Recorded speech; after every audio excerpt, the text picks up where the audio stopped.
So me being a 13,000 hour player of Payday 2, I got access to the beta of Payday 3, and I was able to do a full solo, complete loud, um, by myself. Oh, what's up, YouTube? It's your boy Damontae bringing you a banger. Gotta let the Don't forget to intro. follow on my Twitch, please.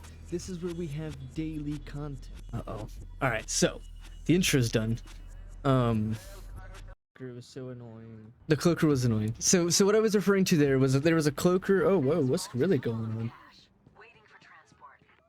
So what I was referring to there was my last run that I did. Like I got cloaked, and then every AI dies like pretty much after that happens. But like I got cloaked, and then both my AIs died. So then I was like, oh, well, I fucking died from a cloaker. So right here, I'm just waiting for the door to open. You need a QR code to open that door, so therefore I waited for it. Pretty much missed every shot here, but I'm just pretty much eliminating the cops in the building, or the guards, whatever they're called. Here I'm taking, you know, a guy for my advantage, basically. So I don't know if you guys had watched the dev diary or played the beta, but like certain things happen when civilians are like near you and stuff, right? So when a civilian's near you, like shotgun cops, they'll pull their pistol, right? Gas grenade, like I can't remember what the dude's name is, but the bombers, I think is what they're called. The bombers won't throw like gas grenades at you and like things like that, right? They'll throw like flashbangs at you instead. Like that's very beneficial to like be in the position that I'm sitting in up here. Once I get back up here, I'll show you, because like all I have to do is watch one hallway and then the hallway to my right. Actually, I'm going outside here. So I'm waiting for the drill. I know the game tells you like he's gonna be there in 1 minute, but it's really like 30 seconds and he's there. So I don't know if either his voice line is out of place, or maybe they just have him say the wrong line or something. But really, it's only about 30 seconds and he's there.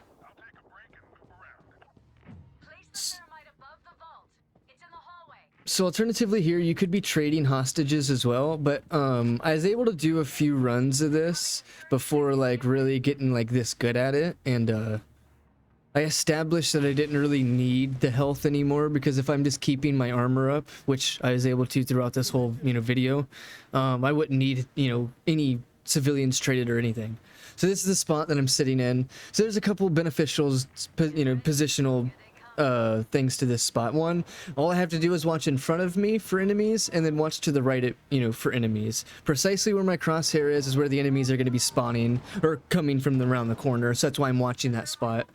But the reason why this spot's really good, look where Chains is right now. So your AI will randomly run downstairs, right? So it's the same thing that's gonna happen to the enemy AI when you're sitting in this spot, right? Like they're not gonna know where you're at, because if you've even watched how enemies spawn in this elevator, or how your teammates move around in this elevator, like their body kind of gets like clipped like halfway through the elevator, right? So like maybe it's making it seem like you're on the bottom floor, you know what I mean? I don't know how to fully describe it, but your positioning to what the game thinks you're in position is like changing. Because like look at Dallas all of a sudden. Dallas is now running off thinking he had to go downstairs, right? Dallas thinks I'm downstairs, you see? So that's the positional advantage of this spot right here. And Chains now thinks I'm downstairs, right? And as I explained, the skills here, I have like ammo funnel, I think it's called. So if I have the damage increase skill, I'm getting bullets right back into the revolver there. So if you'd paid attention, I shot about like 5 bullets and I still have 6 in the chamber. Yeah, I mean, like that was the advantage there. I'm able to get my bullets directly back into the gun. Shields usually, you just gotta have enough ammo to deal with a shield. Like revolver ammo, that is, at least in the solo here. For being able to do that, being able to spray a shield, pop the shield, stagger him, and shoot him in the face. That's why you need enough ammo for that. And then I kept trying to heal the my AI, because they sometimes drop like ammo and stuff when you need it. And they're also another thing that gets shot at, so pretty good situational advantage there. And they drop you free ammo by killing things, so. Right here, I'm kind of like trying to clear it out a little bit, that was all. Like getting a little anxious, basically, which you shouldn't have been. So I seen like a shield down there and some cops down there at the bottom of the stairs, so I did not jump over that. Because I was going to jump over that for the sprinklers, but I decided to not do that. Right here, you know, we're just kind of doing the same shit, holding our position. Now the regroup happens, so now we make a move on Hoxton here, I believe. I can't remember.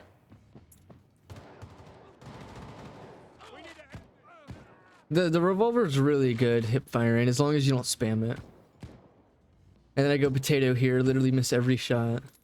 Literally miss every shot. There we go. Reviving in this game is really quick, so it's not like it doesn't kill you to revive your teammates like hostage or AI. Oh yeah, the sprint skill was so clutch in this build. I grabbed the escapist in like all my setups, which is if you sprint for 3 seconds, you get a speed increase, right? And that's just useful like in any scenario. You get shot at, you can sprint faster. You know what I mean? Like it's just depending on how you're trying to play. Like if you're trying to get to the objective quickly, like that's, you know, that would be the reason why you're using it. And this is another scenario, like, you know, Chains thinks I'm downstairs, Dallas thought I was downstairs, now Dallas is coming upstairs, now Chains figures it out that I'm upstairs, and now he's coming upstairs. Same process the cops are going through. Same thing, you know, the cops are thinking. That's why, you know, it takes them a minute to actually get into the building here, and, like, actually try and fight you. It's the same strategies you'd imply inside Payday 2, essentially.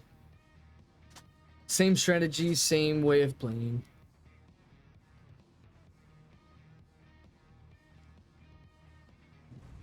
Just the key difference is that you play more like realistic in this game. Like you don't play as crazy. I mean, you do get shot at easily a bunch, but in Overkill it's more like, you know, you can't just like swing everything. You have to kind of play a little more tactical. And this would be a perfect time to actually talk about the armor system in this game, actually. There's a lot of people in the community that don't understand how it works, or are saying that the armor system's trash because they don't understand how it works. So just like in the Payday 2 community, when Stoic had literally when Stoic came out, everyone said Stoic was trash because they didn't know how to play it. It's the same process here, because the Stoic, the way that the calm ability and health works for Stoic in Payday 2 is the exact same that the armor works in Payday 3. You take damage, you wait a few seconds, and then you get your, you know, the damage back. If you watch right now, I lost out on some and it turned red. Just a little bit of the armor turned red. And then a chunk of it's white. The white chunk is like the calm ability, right? You wait for the calm ability to trigger, and then you get the HP back. What happens in the calm ability? You lose out on a little bit of HP, right? So it's the same thing that's happened here. You take damage, which is the red, it immediately removes some of the armor, but then it whites, you know, puts white on your armor. That white is like the calm ability. If you wait a few seconds, which I counted about to be about 6 seconds. So if you wait about 6 seconds, you'll be able to get your armor back, you know, consistently in this game. Now right there is where I actually broke my armor to down to 1 armor, so I'm like trying to make a move here to get armor, so therefore I'm taking this route instead. I was going to go straight ahead, but then I figured out there was too many there. The taser almost tased me, but you know, I missed him. Right here, if you notice that I don't actually kill that cop, I just shot him enough to stagger him. It's just like how you would do in Payday 2. Like, you don't need to kill everything, you just kind of need to like not get shot, you know what I mean? And if you guys didn't notice, I took 1 armor and got 2. That's one of the skills in the game. You can get 2 armor for 1. So that was very useful for me in that scenario. I was using, you know, my armor all the way up until that point, and then I was finally able to regen the armor. Now, I wasn't scared here for the cops that were spawning here, because I knew the end of the assault wave was, you know, it was practically the end of the assault wave. Like, there's not many things spawning in at this point, is what I'm getting to. Like, I instinctively could feel it. Like, there's not very many things spawning in at this point. Like, you just know that the spawn's almost over, or the wave. So at this point, I'm just taking all the damage I can onto the main armor, and then I'm going out here to take snipers. You know, I knew this guy was here and I knew this guy was here because those are like the most common ones at the early portions of the mission. Now I didn't take the time to kill him because I wanted to take the time to kill him here so that there wasn't any else out here. You know what I mean? And then instinctively knowing once again that there's no other spawns on the map because they're already all spawned in. That's why I'm running out here during an assault wave. I perform the glitch here where I look at a specific pixel to turn it off, turn it on, and then turn it off. Or turn it off, open it, and then turn it off, which counts as doing 4 of them instead of 2 of them. So therefore, that's why I only did 2. I threw my bags here because I was, just trying to, hoping and praying that it's going to be there. Lastly here, I knew that the cops are chasing because it's just, a mechanic that they do. So instead of going back the way that I was going to go, I went all the way around and rotated to the alley, to the opposite side of the map. I was going to try and grab that grenade launcher, but I, alternatively just ran away. So right here, I'm doing the same thing. I'm just grabbing bags and moving. The police assault ended because, as I already explained, that was all the spawns they had, and that was the end of the assault. So therefore, that's why I was making my move. I, couldn't land that on Dallas because he made a weird, movement. So therefore, I grabbed the next bag. And then after grabbing the next bag, I actually make it onto Dallas and make a move here quickly because wasting time here could have been crucial. So taking the bag and having Dallas follow me with the other bag right here is pretty, pretty crucial to what made me win this. So I'm able to grab the grenade launcher here because in this scenario here, there's going to be cops spawning where I'm at, right? Wherever my position is, the cops are going to be spawning. So therefore, I got to be cautious to where things are in this scenario. So I know I don't have enough bags here because I didn't have enough AI alive to throw all the bags on them. So I have to go back and get at least 1 more bag here. So I'm going to go ahead and trigger the final charge because I was confident that I was going to be able to do it quick enough. So that's why I went ahead and, triggered it right there.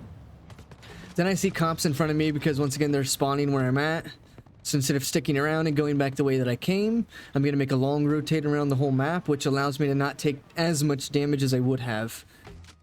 And as you notice, I'm almost broken my armor, so it's crucial for me to keep moving here. And the cops were dropping from there. The cops are spawning from underneath that. The sniper about sniped me. So then right here, I'm thinking like, okay, as I take that damage, I'm wasting way too much time. So I'm like, okay, I got to go upstairs, grab this armor, save the armor I have in my pocket for outside if things get heavy, because you want that armor for outside. You don't want the armor placed in here.